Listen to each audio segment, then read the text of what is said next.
पावसाळ्यातील सुरक्षित प्रवासासाठी एक छोटासा नजराणा.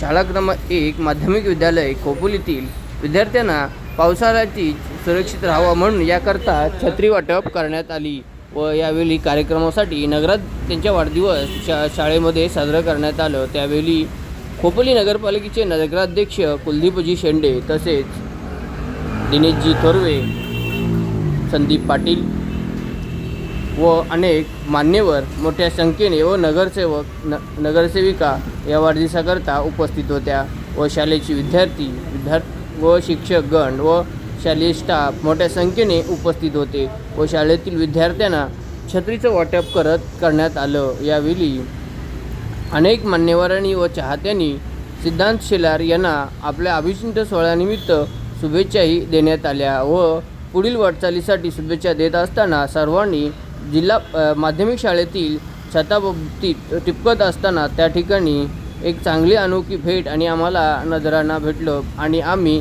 या पुढील काळामध्ये या शाळेचं भविष्यात पाणी पडणार नाही याची काळजी घेऊ असे नगराध्यक्ष कुलदीप शेंडे यांनी आपल्या भाषणातून व्यक्त केलं. याचा विशेष आढावा घेतला आहे संघर्ष रायगड न्यूजने व आलेल्या पाहुण्यांचं.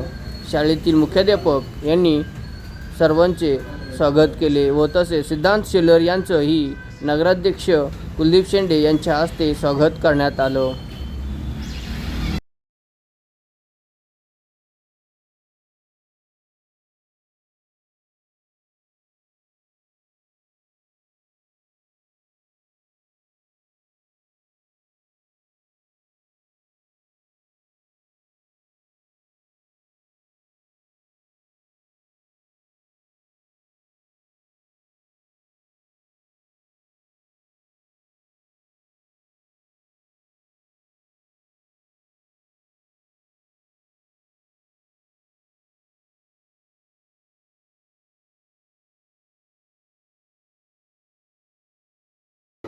कार्यक्रमाला जायचं का नाही जायचं हा मोठा प्रश्न निर्माण झालेला होता, परंतु सोमूच्या प्रेमात आठवण यायला लागलं. कारण की काय झालंय की तुम्हाला प्रचंड खूप वाईट परिस्थितीमध्ये मला 2-3 तुमचे अर्ज आले, सर्व आले, परंतु आम्हाला 6 महिन्यामध्ये 2 आचारसंहिता लागल्या. त्या आचारसंहितेमध्ये 2-3 मीटिंग झाल्या, त्यानंतर ठराव झालेले आहेत, त्याचे एस्टिमेट सुद्धा झालेलं आहे 30-35 लाखाचं.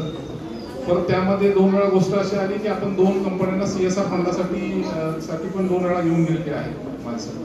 त्यात सोनू शेलार यांचे मी त्या मनापासून धन्यवाद देतो की तो ज्या ठिकाणी दरवर्षी त्याचा कार्यक्रम करत असतो त्यासाठी सुद्धा त्यांनी 30 ते 35 लाखाचं CSR फंड मुंबईवरून देण्याचं एक कंपनी आहे त्यांच्याकडून मान्यता घेतलेली आहे.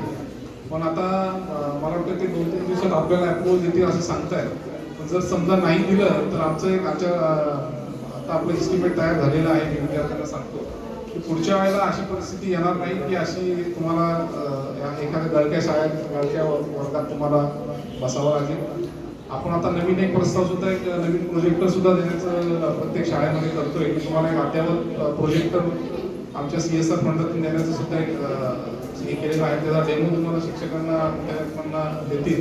या एक महिन्यानी टेंडर निघेल त्याचं, तर तुम्हाला जसं पाहिजे त्या पद्धतीने आपण एक तुम्हाला प्रोजेक्टर प्रत्येक शाळेला कदाचित प्रत्येक वर्गाला सुद्धा देऊ. मला 50ची आपण हे केलेली आहे प्रोजेक्टरची. तर सर्व सांगायचं असं की मी लहानपणापासून या शाळेत होतो. शुभांगीताई ह्याला होती शिक्षिका असताना मी खाली यायचो. आता डबल वडील नगराध्यक्ष झाल्यानंतर ही बिल्डिंग झाली होती. खरं तर ह्या इथल्या एरियाचा खऱ्या अर्थाने कायापालट करायचं आहे, परंतु शासनाची एक योजना चालू आहे त्यामध्ये सध्या त्या योजनेने सर्व फंड काढून घेतलेले आहेत. त्यामुळे नगर परिषदेला फंड येणं हे मोठं खूप मुश्किल. अशी छत्री देण्याचं काम करतो आणि खऱ्या अर्थाने ही गरज आहे. पाऊस असताना छत्र्या वाटप करणं ही जनसामान्याची आता गरज आहे. मी जास्त काही बोलत नाही. पुन्हा जो काही बड्डेला आम्ही येऊ ते तुम्हाला अद्यावत शाळा असेल तरच येऊ, नाहीतर मग आम्ही आता बड्डे